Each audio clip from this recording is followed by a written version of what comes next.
Perdón, llenos de santidad. Vea qué bueno. Y ese es un buen comienzo de nuestra charla porque vale la pena que reflexionemos siempre en eso, ¿no? Todos nosotros estamos llamados a vivir de una manera directa el misterio de Dios. El único favor que les voy a pedir es que no me hagan la digestión con los ojos cerrados.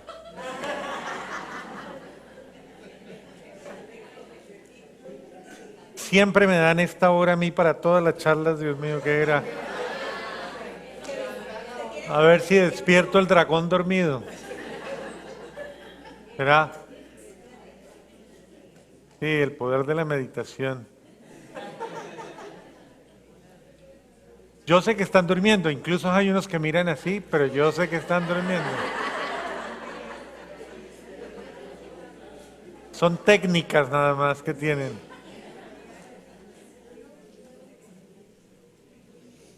Sé donde se duerma así, le jalo los pelos.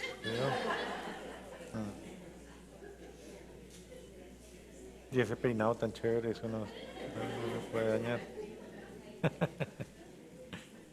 Bueno, muy bien. Vamos a ver este tema que básicamente lo que busca es comenzar a introducirnos en esta parte en la secuencia de lo que hemos ido viviendo como antesala, como previo aviso, como una preparación. Miren ustedes qué misterio tan grande, el misterio inmensamente grande de Dios, tuvo que ser preparado por generaciones y generaciones, tuvo que ser preparado desde antiguo. Y todo porque básicamente lo que Dios quería era dar toda una catequesis, toda una enseñanza. Por eso ningún cristiano debe renegar del Antiguo Testamento. ¿Me entienden?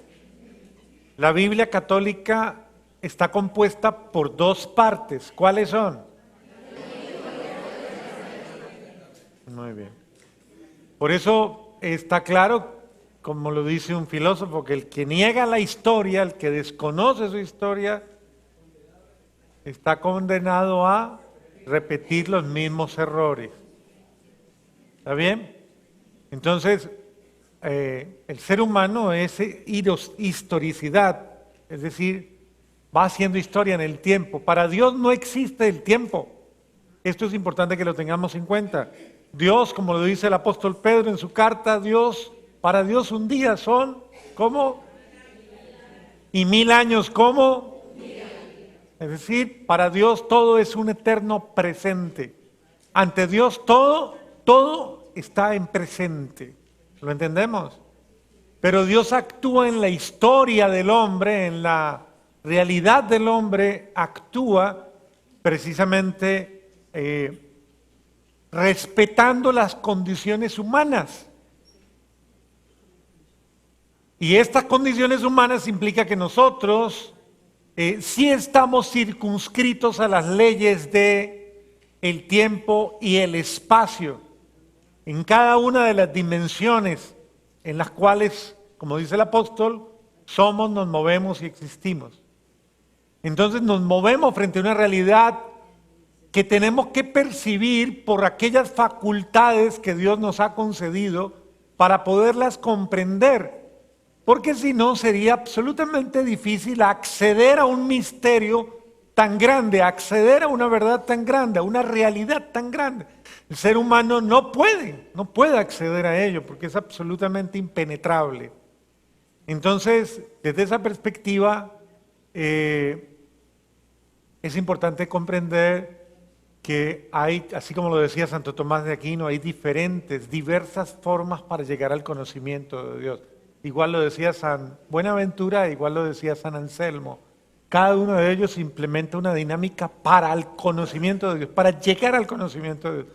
Conocer a Dios es el sentido de la vida eterna, dice nuestro Señor Jesucristo en su Evangelio según San Juan capítulo 17.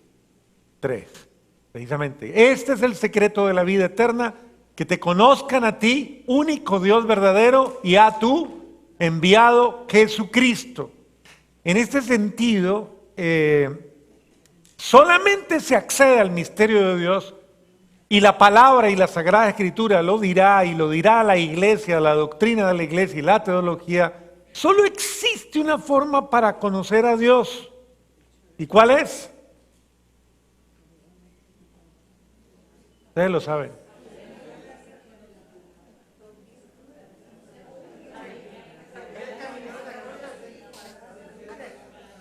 No, por eso es que me toca decirles que es la revelación. Solamente que Dios se revele al hombre, no existe otra manera. Es decir, que Dios se muestre. Porque si no, el hombre no tiene capacidad de poder hacerlo por sí mismo. No tiene capacidad de acceder a una verdad tan grande, tan sublime. Entonces Dios conoce al hombre, el hombre conoce a Dios en la medida en que Dios se le revela al hombre, en la medida en que Dios se le muestra al hombre. Y en la medida en que en ese revelarse le va revelando lo que Él es y todo lo que Él significa, le va revelando todos los misterios propios de Dios. Entonces, ese hombre tiene que hacer un camino, porque usted, como lo dirá el apóstol Pablo, cuando era niño pensaba como niño, razonaba como niño, actuaba como niño. Cuando llegue a ser grande, conoceré todas las cosas y ya veré todo tal cual es. Entonces la revelación es progresiva. Dios se revela en el tiempo y en el espacio, progresivamente. Y en este sentido es importante que nosotros vayamos abriéndonos al conocimiento de Dios. Y es también de fase, es la pedagogía de Dios por medio de la cual nos va llevando a la madurez, a la adultez. Muchos de nosotros podemos haber pasado conscientemente por etapas de madurez, por eso hay mucha gente que dice, me gustaría ser joven con la sabiduría que tengo de viejo. ¿Está bien? Pero lo malo es que cuando uno ya llega viejo, ya se le acabó el tiempo. Y no hay manera de que le alarguen un poquito, eso está muy complicado. Por más terapias que se haga o que se ponga en invernadero o se meta en conservación, nada de todo eso es mentira. Todo eso pasa porque es la dinámica cíclica. Entonces, es importante que entendamos, pues, que Dios quiere revelarle al hombre el misterio. Desde antiguo, Dios ha querido, y por eso el Antiguo Testamento es todo un proceso por el cual Dios se va dando a conocer a su pueblo. Entonces vamos a ver muchas escenas hermosísimas en las cuales Dios interactúa con el ser humano y busca actuar con ese ser humano no de una manera directa, sino incluso a través de manifestaciones externas. Entonces aparece el Señor en el Génesis antes del pecado, nos narra una interacción directa con Dios, un cara a cara con Dios. El hombre podía ver a Dios, pero porque el hombre de Génesis 2, antes de Génesis 3, gozaba, antes del pecado, gozaba de una gracia especial. Y era la gracia precisamente de los dones que llaman preternaturales. Es decir, aquellos con los cuales fue dotado antes del pecado y que los perdió pues, por haberle escuchado el cuento a la serpiente, que le engañó haciéndole creer que todavía no gozaban de toda la plenitud de Dios y que Dios los estaba engañando y los estaba enredando y se comieron el cuento y lastimosamente cayeron en ello y perdieron la capacidad de disfrutar de lo que ya tenían en búsqueda de una ilusión, porque así actúa el demonio. Entonces, ellos gozaban de la gracia de ver a Dios, de estar con Dios, de convivir con Dios. Hacia eso nos quiere devolver Dios, hacia esa convivencia plena, la plenitud del hombre con Dios, a volver a aquello que lastimosamente el pecado destruyó, dañó. Dios quiere que el hombre vuelva a Él. Y desde ese momento en adelante buscó maneras de llegarle al hombre, muchas maneras. Entonces escuchamos a Dios a través de muchas formas hablándole al hombre. Hablándole en su conciencia, hablándole en su interior, hablándole a través de los signos, a través de acontecimientos, de los hechos. Dios va hablando al hombre, entonces aparece una figura como hombres de Dios que hablan y Abraham los ve llegar y los invita a comer y come con ellos y les da lo mejor de sí. Y Dios se compromete con Abraham y pacta una alianza con él. Y en esa alianza pues se revela como un Dios de bendición, un Dios de amor que es capaz de transformar lo estéril en fértil. Es un Dios pero lo que me interesa resaltar es cómo Abraham captó a Dios pasando por su vida, por el frente de su vida. Precisamente porque era un hombre dispuesto a la acción de Dios. En ese sentido, miren, ya la revelación va en esa gradualidad. Luego vamos a ver una revelación mucho más evolucionada en la historia de Moisés, en el Éxodo. Vamos a ver una revelación, una cercanía de Dios, a través de una historia muy dramática, que es la historia de Moisés. Moisés es figura del Cristo. Y todos los signos que se dan en la vida de Moisés son signos que se reiterarán en toda la experiencia, podríamos decir que de alguna manera se vuelve a retomar en toda la experiencia mesiánica de Cristo mismo. El hecho de ser un israelita, de ser hebreo, el hecho mismo de haber sido perseguido desde niño fue perseguido porque fue concebido como una especie de amenaza contra el poder temporal de los faraones, el mismo hecho de haber sido puesto en el agua, esa interacción con el agua, precisamente de la cual brotará después el bautismo como un signo de salvación, y así sucesivamente, ¿no? Cada uno de los signos que se da, el hecho de su propia humanidad, de su propio pecado, de matar a otro en defensa de él, no es que sea un signo de Cristo, pero es el signo de ese drama humano, esa situación dramática del ser humano, que por sus propios medios no puede obrar el bien que espera, pero sin embargo revelan en ese hombre un deseo de hacer el bien a los suyos. Es toda una lucha y una búsqueda y como una clarificación de su propia realidad, de su propia verdad. Porque solamente cuando el hombre se encuentra consigo mismo puede ayudar a los demás.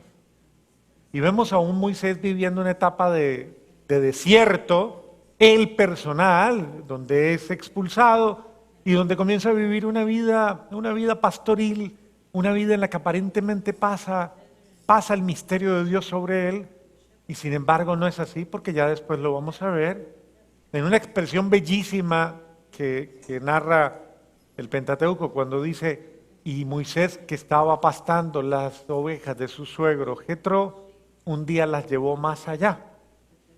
Y revela prácticamente cómo cuando uno rompe el esquema de la rutina y va más allá en la oración, va más allá en el misterio, puede comenzar a abrirse a la acción de Dios. Eso hizo Moisés y vio la zarza ardiendo. Y Dios le habló a través de la zarza. Y vienen todos los signos con la vida de Moisés. Vienen las 10 plagas, viene toda esta interacción que busca la liberación. Y luego viene una realidad maravillosa que queda en la memoria y impacta la vida y la memoria de todo el pueblo de Israel. Y es la noche de la Pascua. Esa precisamente en la cual Dios obra a través de estos signos del cordero, de la sangre y de la cena, una cena ligera, y del paso del ángel de Dios haciendo justicia, celebra la liberación del pueblo de Israel. Todo ello es la prefiguración, todo ello es a manera de comenzar a mostrarle al pueblo esa venida futura de su Mesías. Porque básicamente en eso es que se está preparando. Entonces ya uno ve a Moisés y puede entender que la vida de Moisés está de alguna manera hablando del querer de Dios con el hombre, que busque el misterio de Dios, que busque a Dios y que se reserve para Dios. Dios saca el pueblo, lo lleva a través de Moisés, con prodigios y portentos, lo lleva a una manera exclusiva, que lo quiere mantener en la intimidad del desierto para que camine en Dios y hacia Dios, para que se olvide de esa actitud sedentaria por la cual tiene todo gratis, cómodamente, y comience a confiar solo en la acción divina, en la intervención, para que interactúe con Dios. Mire cómo Dios en su pedagogía quiere que el hombre no pierda el sentido de estar conectado en el día a día de su vida, y cómo el hombre entienda que su vida está guiada por Dios, y es Dios el que provee la vida. Y por eso lo que deberían recorrer en 40 días lo recorrieron en 40 años, porque ese pueblo tuvo que aprender, o sea, olvidarse de lo que en 400 años se habían acostumbrado, a vivir de los otros, a vivir de un faraón, y comenzar a aprender a vivir de Dios y con Dios. Es la actitud peregrina, que hoy día es muy complicado para nosotros entenderlo. Eso es toda una catequesis, aprender a ser peregrinos. Bueno, frente a eso, es importante que les quede claro que todo este itinerario antiguo es un itinerario de la alianza, es un itinerario de preparación a esa gran Pascua que sobrevendrá. Moisés es figura de Cristo, de ese hombre, de esa humanidad, pero también es figura de cada uno de nosotros, Moisés. En ese sentido, el que Moisés viera cara a cara a Dios, entre comillas, cara a cara a Dios, entre comillas, era una manera de entrar en el misterio de Dios, por el cual Moisés salía iluminado. ¿Se acuerdan? El pueblo de Dios se asustaba cuando lo veía. Es la experiencia del Santísimo, la gente que va al Santísimo. Debería salir iluminada, debería salir iluminada. Cuando va al Santísimo, porque es mucho más pleno que la tienda del encuentro que tenía Moisés, porque este sí era un encuentro de plenitud directamente. Cuando tú estás mirando la hostia, tú estás mirando a Cristo mismo, vivo, real, misterio que el Antiguo Testamento no conoció nunca. Dios con nosotros, aquí y ahora. Lo que pasa es que ese Dios, por respeto al hombre, y por amor al hombre, se oculta su mirada. Es decir, como lo dice el mismo Moisés, no existe nadie que haya visto a Dios y sobreviva. El día que usted lo vea plenamente, ya se murió.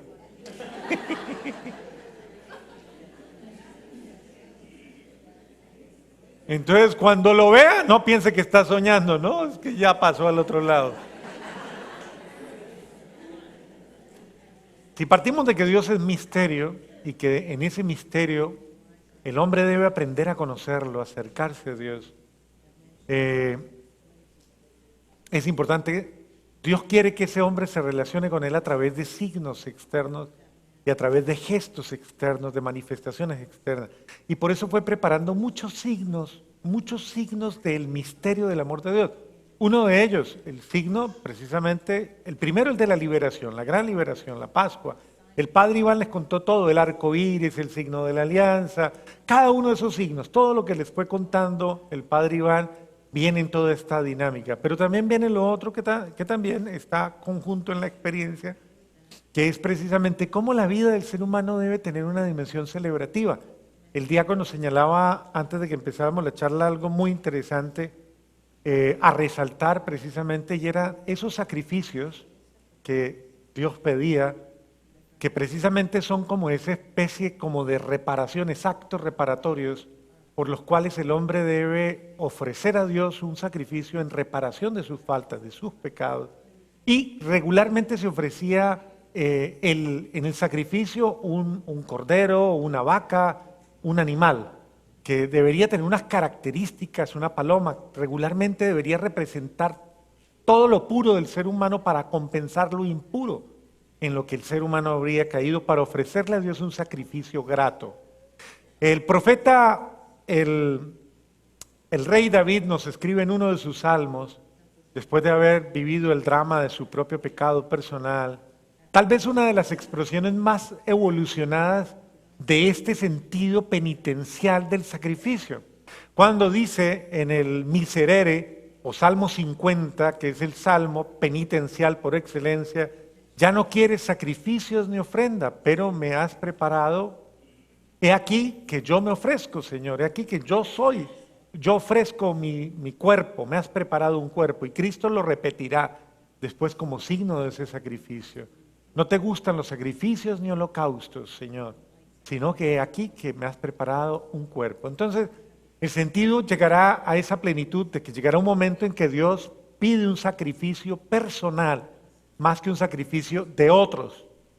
Pero todas esas figuras evolucionaron y en el tiempo fueron un gran signo. Una de ellas fue, lo señalaba el diácono ahora también, el sacrificio de comunión, por el cual, aparte de la Pascua, ¿no? El sacrificio de comunión, por el cual el pueblo también celebraba unas experiencias maravillosas en las que de alguna manera expresaba sus sacrificios para la convivencia. El libro del Levítico nos señala algunos de ellos, en el 1:17 y en el 7:11 en adelante. Nos va a señalar precisamente esos sacrificios. Hay otro expresado de una manera muy bonita y muy referencial a la vida de pareja. Si se van al libro de Tobías y de Tobí, la historia entre Tobías y Raguel, observarán ustedes que esta mujer estaba mortificada por un espíritu que le mataba a todos sus maridos. ¿Por qué se ríen? Era Raguel.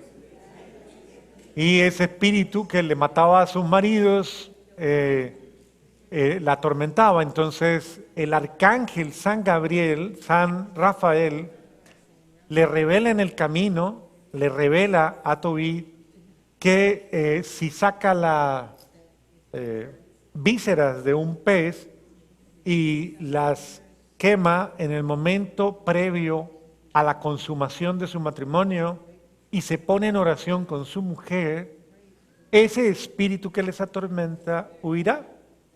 Miren cómo eso va unido a ese tipo de sacrificios, a un momento de sanación, a un momento de liberación.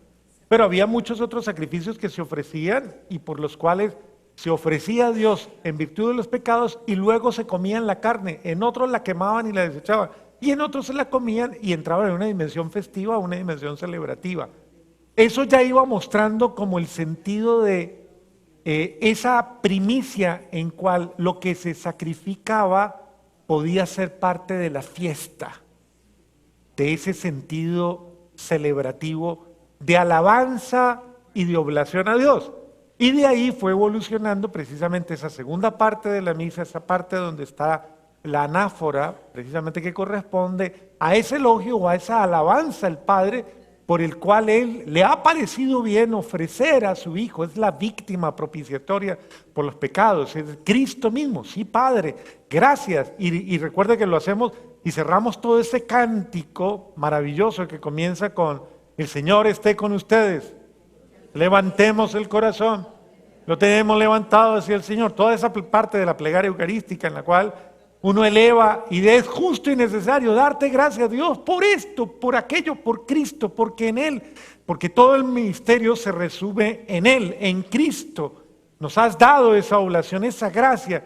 Y finalmente continuamos todo el acto de oblación, Cristo mismo entregándose, para culminar en la doxología final, en ese cántico precisamente de alabanza por Cristo.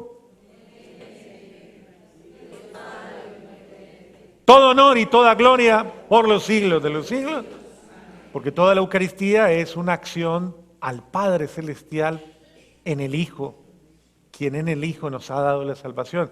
Cristo es la víctima. Entonces, mire, todo eso para prepararnos y para disponernos y para que lo entendamos. Y desde el Antiguo Testamento vienen todos esos signos hablándonos de el misterio. Luego vamos a llegar a la nueva alianza. Pues todo lo que en la antigua alianza tenía un valor simbólico, tenía un valor significativo, pero que no era en primera persona, sino que era ofrecido muchas veces con instrumentos, con otras realidades, que servían para mediatizar mi relación con Dios, para santificar mi relación con Dios, porque la sangre que se ofrecía, todo lo que se ofreciera para purificar mi relación con Dios, porque se suponía que el pecado y todas las situaciones me alejaban de Dios, entonces debíamos entrar en purificación. Por eso incluso hay hasta unas normas que dice, y que son, van mostrando también la línea, dice, nadie puede comer estando impuro lo que en una condición de pureza se ofrece a Dios. Entonces cuídese, si alguien viene impuro, no coma, o sea, no profane lo que es puro, ¿no? En todo ese sentido es el sentido de preservar y de no acercarnos a Dios ni a lo sagrado de cualquier manera.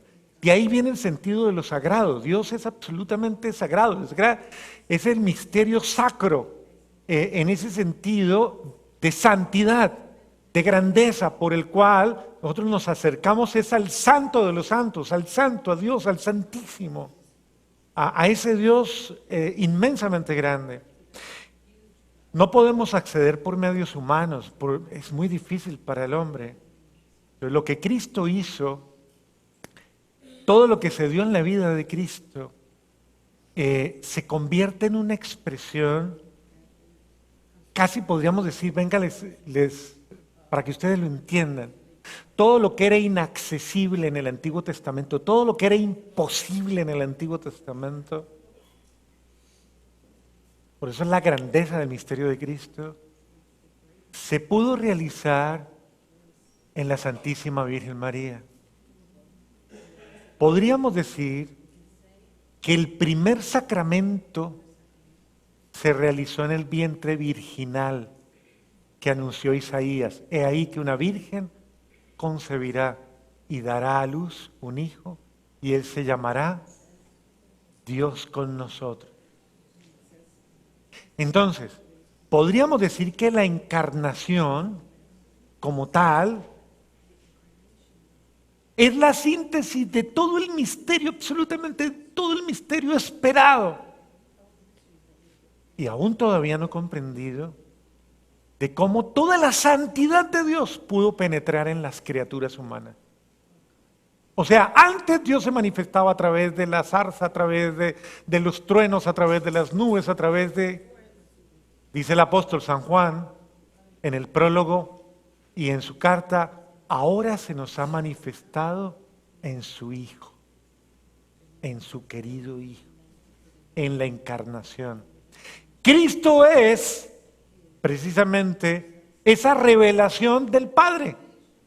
Es Dios mismo entre los hombres, encarnado en la condición humana, viviendo como hombre, actuando como hombre, sintiendo como hombre, y desde ese momento el hombre puede volver a Dios en Cristo, porque Cristo vino a santificar todos los medios humanos. Entonces Cristo es el primer sacramento del Padre, siendo Dios. ¿Qué quiere decir eso? Es la presencia santísima de Dios. Cristo es el sacramento del Padre porque es el signo, el claro del Padre Celestial. Por eso Él lo decía, quien me ve a mí, porque Él y yo, cosa que le aclaró a Felipe muy bien, ¿no? Entonces, Cristo es la revelación del Dios verdadero. Por eso toda la pelea del pueblo, porque era muy difícil para los judíos poder entender, ¿cómo dices tú que eres el Hijo de Dios?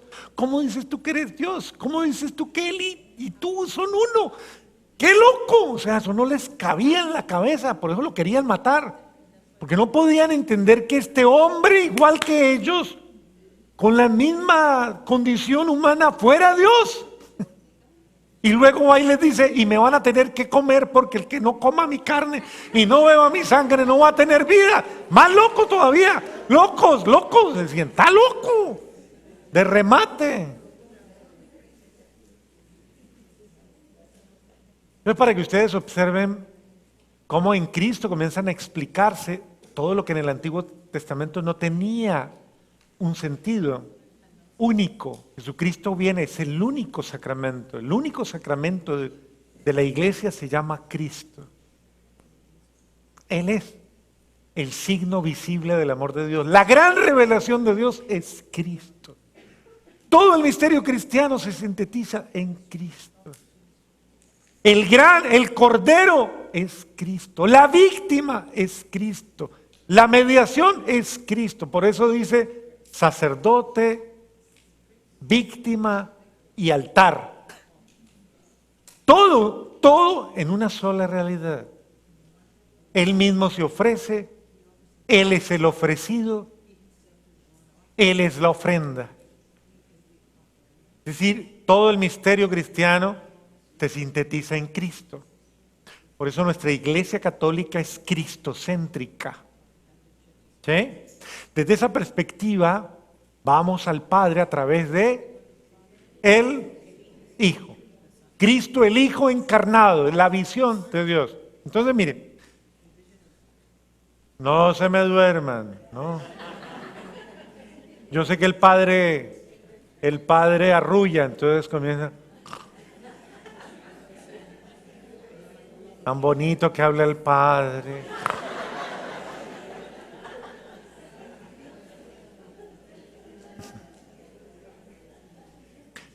Entonces ya ven, si uno entiende esto, uno entiende el cristianismo, pero entiende también el problema de los judíos. Porque Cristo es la síntesis de toda la fe judaica, de todo lo que ellos. No aceptar a Cristo es no aceptar la nueva alianza, la nueva experiencia. Cristo prepara la nueva alianza del Padre con los hombres, porque es la voluntad del Padre. Cristo viene a reconciliar esa obra que el pecado tristemente destruyó en el primer momento. Entonces Cristo viene a convertirse ya en una alianza no hecha por criaturas, por víctimas, sino Él mismo, en su persona. ¿Y por qué Cristo, dirían ustedes? Pues porque no existía sobre la tierra criatura alguna que tuviera la única pureza, la pureza necesaria para poder saldar la deuda de un pecado tan grande como era el pecado que se había cometido contra Dios, el abismo tan grande. No existía una víctima sin tacha, perfecta, perfectísima. Ni siquiera, no existía sobre la creación, absolutamente nada. Entonces, de alguna manera, Cristo se ofrece al Padre para Él mismo saldar la deuda de los hombres. Es Dios mismo el que se ofrece y perdona toda la deuda a través, y Él mismo lo hace, y por eso introduce una nueva alianza, ya no con machos cabríos, sino sobre sí mismo. Y por eso se preparó y preparó todo, Cristo preparó todo hacia la Pascua.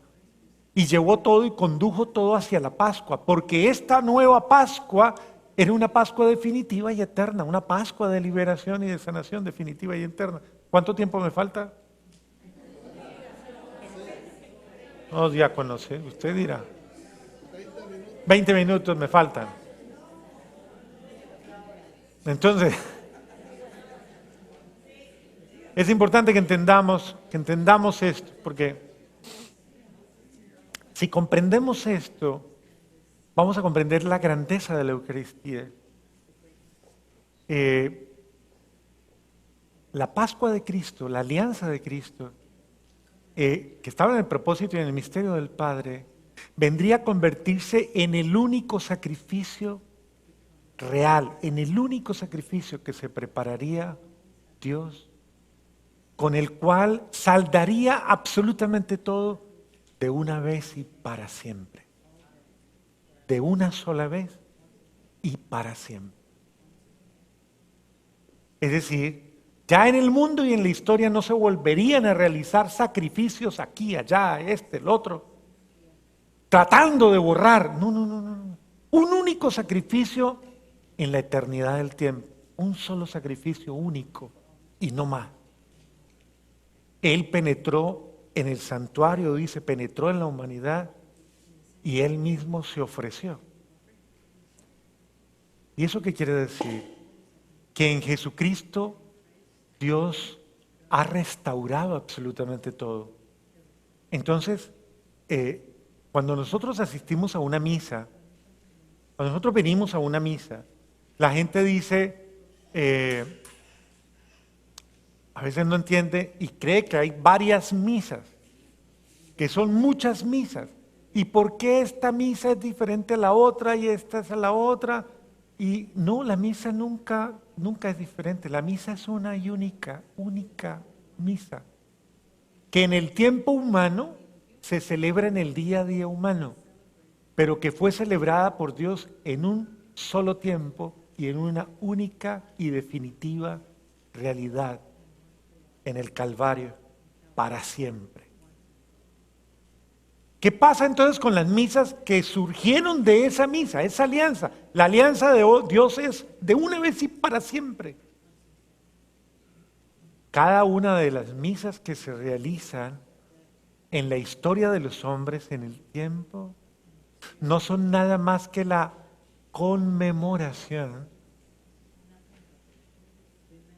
Es decir, es algo así como si nosotros en un instante aquí hiciéramos un alto, nos sentáramos aquí y fuéramos transportados al Gólgota, el día mismo en que Cristo fue crucificado.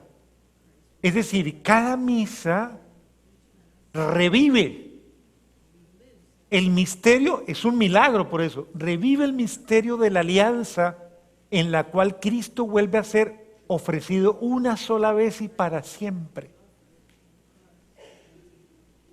Entonces, cuando estamos aquí, estamos entrando en el misterio y viviendo el misterio único de Cristo en el tiempo. Por eso tenemos que tener mucho cuidado a cómo vivimos la misa. Porque la voluntad de Dios es salvarme, la voluntad de Dios es rescatarme, la voluntad de Dios es que la sangre del Hijo, derramada del Hijo, no se pierda. Que la sangre del Hijo no sea malograda por mi actitud. O sea, por eso es que yo no debo vivir la Eucaristía de cualquier manera, porque es el sacrificio de Dios por mí. En este sentido, Cristo es el sacramento de la nueva alianza que quiere santificarnos es decir, que quien lo recibe sea santo. Entonces resume todo. Por eso la Eucaristía resume todo. Primero, Él es la víctima por tus pecados. O sea, Él mismo se ofrece para reconciliarte con Él mismo. Es Él mismo el que se da para que tú seas liberado, seas sanado. Es decir, esto no lo hace nadie por nadie. Por eso dice, no existe mayor amor que el que da. Pues en cada misa Cristo vuelve a dar la vida por ti. Es una vez, pero que se repite en tu historia de salvación, en el tiempo. Como un acto de misericordia infinito, un acto de misericordia de Dios por ti. Lo decía alguno de los santos, decía, valdría solo una misa en la vida, solo una. Y con una sola misa en la vida sería suficiente para ser santos. Solo una.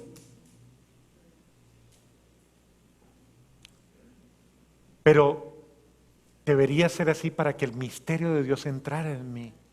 Para que yo fuera un beneficiario de la gracia, un beneficiario total y plenamente, para que esa gracia pueda cumplir su efecto en mi vida. ¿Por qué el sacramento? Porque el sacramento tiene la misión de santificar, de salvar, de liberar, de restaurar, de consagrar, de rescatar.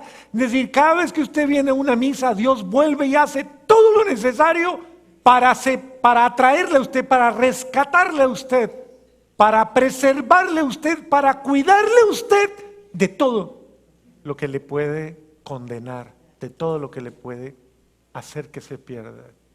En cada misa, Cristo está volviéndolo a hacer de una vez y para siempre por un amor extremo. Por eso no existe amor más grande, como lo dice el apóstol San Juan, que el amor del Padre que nos ha dado a su Hijo único para que todo el que lo reciba tenga vida en él. Tanto amó Dios al mundo que dio a su Hijo único para que ninguno se pierda. Y en este sentido, nosotros estamos dispuestos, o sea, deberíamos estar dispuestos a entrar en esa nueva alianza. El sentido de esto es que yo entre en la alianza, porque Dios tiene la voluntad de hacer alianza conmigo. Dios tiene la voluntad de que yo entre en la alianza de Cristo y que yo entre en los signos de la alianza de Cristo, que tiene todos los elementos sintéticos del Antiguo Testamento. Tiene el momento, obviamente, del perdón. Cada uno de ellos, todo, la acción del Padre, miren lo que es la misa, la acción del Padre, en la interacción entre el Padre, por eso la misa la comenzamos en el nombre del Padre, del Hijo y del Espíritu Santo, esa dimensión trinitaria. Esa buena nueva del Dios con nosotros, esa buena nueva que se proclama y por la cual se nos saluda como todos los agraciados deben saludarse, como todos los benditos. Y por eso dice el Padre, la gracia, el amor, la misericordia de Dios nuestro Padre esté con todos ustedes. Es el sentido de entrar en esa dimensión de los los felices, los bienaventurados, los dichosos, es que lo somos. Y luego, la glorificación de Dios. Claro que debemos glorificarlo. Entrar en la glorificación de Dios, en la exaltación de Dios, es porque, no porque Dios le hagan falta nuestras alabanzas, no porque Dios le haga falta, no porque Dios sea vanidoso y diga, a ver, alábenme, a ver que a mí me gusta, a ver. Eso lo dirán algunos otros, que ay, usted no me ha dicho nada hoy. Usted nunca me dice nada, usted no me dice. Y esa gente que anda buscando pues esa alabanza. No, Dios no es de esa naturaleza. Pero esas alabanzas, esa glorificación, es una forma de recordarnos precisamente a todos y cada uno de nosotros, uno, nuestra dignidad, dos, la grandeza del misterio en el que estamos, tres, la acción maravillosa de Dios en nuestra vida, toda su manifestación, es cantar la gloria de Dios, es cantar precisamente esa acción maravillosa de un Dios que quiere todo lo mejor para mí, toda bendición para mí, toda gracia para mí, que tengo la buena voluntad de buscarlo. Bueno, luego sigue un momento penitencial en la misa, muy importante.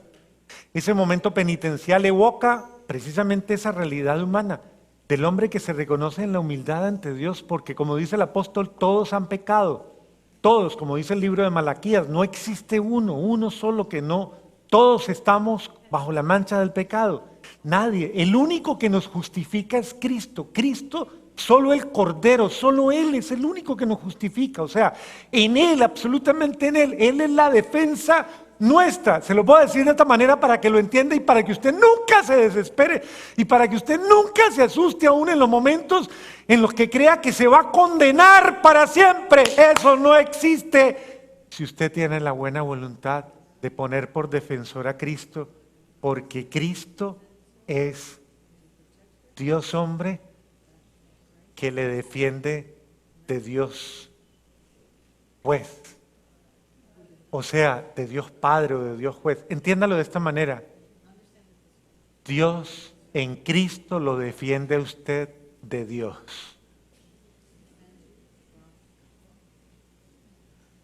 Así, si la ira de Dios fuera muy fuerte contra usted por un pecado muy grave, usted con solo ir a Cristo, refugiarse en Cristo, acogerse a la misericordia de Cristo, tendría suficiente para ser justificado entre el Padre. Así que nadie tiene por qué desesperar. Si tiene la humildad de ir a Cristo y acogerse, porque solo Cristo aplaca la ira de Dios. Solo Cristo. En ese sentido buscamos el perdón, pero el perdón viene por los méritos de la víctima, de Él que se ha ofrecido, que Él que sea donado por tus pecados, por mis pecados. Él que se ofrece, Él que cubre con su santidad, Él que cubre con su bendición, que cubre con su gracia, para que el Padre en mí no solamente lo vea a Él. Un justificado por Cristo es uno en el que el Padre ve a su Hijo. Y Dios que ve a esa criatura, en esa criatura su Hijo le ama y retiene a su justísima ira, por la cual podría destruirnos. Entonces mire todas las bondades que en Cristo se dan. Terminado viene la oración colecta, que es fruto de nuestra oración. Es la oración de todos nosotros. El sacerdote representa la oración de todo el pueblo, la oración colecta, que a veces nadie le presta atención. Es la oración que resume todo lo que queremos que la acción eucarística realice en nosotros y que expresa precisamente ese deseo. De ahora en adelante preste la atención a la oración colecta. Casi podríamos decir que la mayoría de las veces tiene como la síntesis de toda la acción eucarística. Entonces, después de la oración colecta viene la proclamación de las maravillas de Dios en la palabra de Dios. Y pasamos precisamente a leer el misterio de nuestra salvación.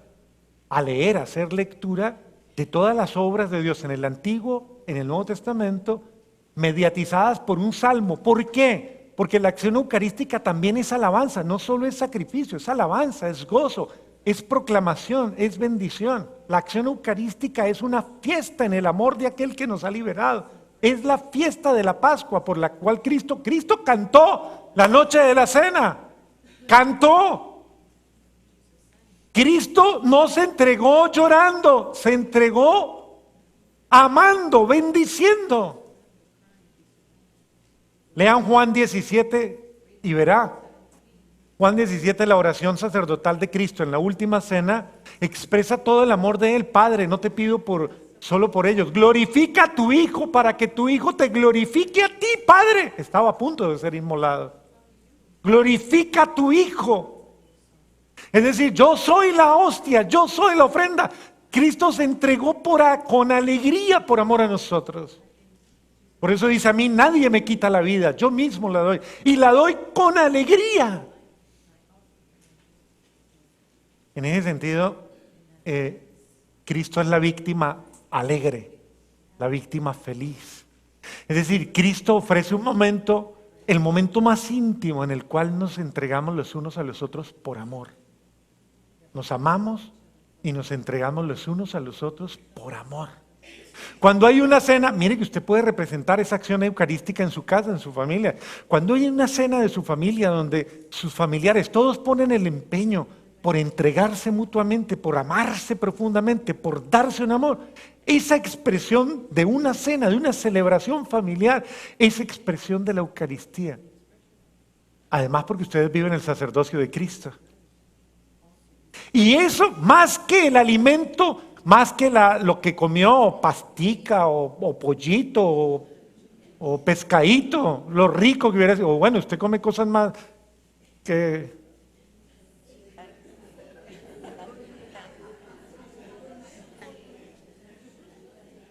Bueno, no sé, sí comerán langosta ustedes o cosas así. Más allá de lo rico que le sepa o no le sepa, y que le sacia su ser humano, lo supera aquello que le llena su espíritu y que sacia su hambre de Dios, su hambre de amor, su hambre de cariño, su hambre de ternura, su hambre de familia, su hambre de compañía, su hambre de bendición, de humanidad. Cristo se da en quien se entrega. Lo que ustedes hagan, Él mismo dice, lo que hagan con uno de estos, conmigo mismo lo hiciste. Entonces miren, hasta ahí, para que ustedes entiendan que Cristo es el sacramento de la nueva alianza, porque sencillamente Cristo ha recogido absolutamente todos los esfuerzos humanos, todos los deseos humanos, todos los sueños humanos, todos los anhelos humanos, todo, y Él los ha hecho realidad, todo. Todo lo que nadie podía hacer lo ha hecho Cristo por amor a nosotros, todo. Y por eso todo es posible en Cristo. Todo es posible en Él, con Él y en Él. Todo es posible. Lo que pasa es que nosotros no les hemos sacado provecho. La acción, hay gente que dice, por ejemplo, cosas como estas. Padre, me morí, se murió mi hijo o mi hija sin pedirle y yo no le pedí perdón. O le aborté, o peleé con mi hermano o mi hermana y se murió y se quedaron las cosas así. O padre, mi hermano se suicidó, o se mató, o pasó. Todas esas cosas que el ser humano las ve como con limitación. ¿Qué hago, padre? Una Eucaristía. ¿Y por qué? Porque para Dios no hay tiempo. Y todas las Eucaristías que usted ofrezca,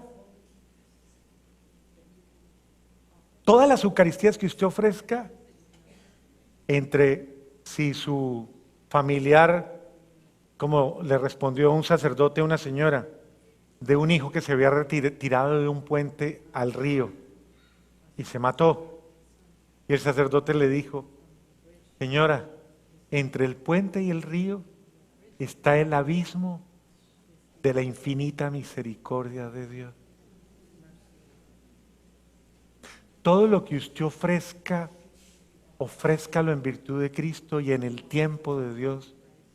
Todo sirve para el bien de los que Dios ama, antes, en el presente y después de usted.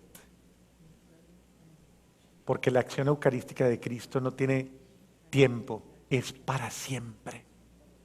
Es decir, usted puede, desde ya, muchos son hijos de una abuelita que ofreció miles de misas por ustedes. Y ustedes tal vez no se acuerdan, uy, mi mamá cómo era de rezandera, mi abuela rezaba cantidades. Pues todo lo que rezó esa abuela es lo que hoy día a usted le preparó un camino de santidad y de salvación. Eso es importante que usted lo entienda.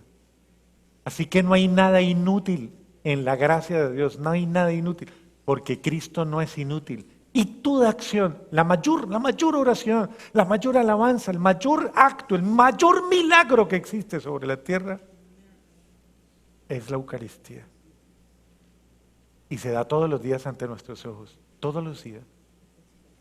Yo se los digo con humildad, como sacerdote todavía no me acostumbro a que en mis propias manos, en ese momento, y a través de mis propias palabras, un pedacito de pan y un poquito de vino se estén convirtiendo todos los días en el cuerpo y la sangre de Cristo Jesús. Y así es todos los días. Entonces, esta alianza es nueva y eterna, para siempre. No tendrá fin. Y por eso aprovechémosla en el tiempo de ahora. Es más, ofrezca misas hasta por su eternidad. Ofrezca misas hasta por... Que me preocupa el purgatorio. No se preocupe, ofrezca misas. No, de verdad. Ofrézcalas por su futuro. A lo mejor eso le va a bajar mucho más no solo al purgatorio, sino al fuego ese intenso que le van a poner allá.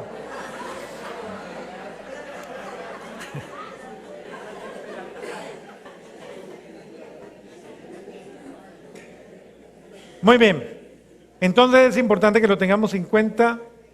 Cristo, el Señor, ha venido a todos y cada uno de nosotros, y quiero que se queden con este pensamiento, para que a través de su entrega de esta nueva alianza, yo sea santo, tú seas santa, seamos santos. Mateo 5, 48. Esto es lo que Dios quiere, que seáis santos como yo soy santo. ¿Para qué la Eucaristía? Para santificarme. Esos son los sacramentos, el valor. Y el sentido del sacramento es transmitirme la santidad de Dios. Que yo sea santo como Él es santo. Es decir, cada vez que usted vive un momento sacramental, usted está llenándose de santidad. de la santidad de Dios. Por eso el apóstol Pablo llama a los santos porque usted está viviendo la santidad de Dios en su vida. Entonces, un verdadero sacramento me debe llenar de la santidad de Dios, con todos sus atributos, con todas sus bendiciones. Por eso el demonio lucha por alejar a los hombres de los sacramentos, a las personas de los sacramentos, y por eso les pone pecados de todas las clases para que se alejen de Dios y pierdan la vida sacramental. Porque perdiendo la vida sacramental, pierden la única gracia que les da vida y vida eterna. Bueno, yo creo que ya no sé si el diácono me va a regañar, porque de pronto el padre ya está exagerando mucho. Solo le pido al querido diácono que supla mis vacíos, yo hago pero que supla mis vacíos de cualquier aspecto en lo que... Padre, si yo algo lo puedo regañar es porque me la dejó muy difícil de aquí en adelante. Muchas gracias, Padre. Bueno, Dios lo bendiga, les pido un permiso. Muchas gracias.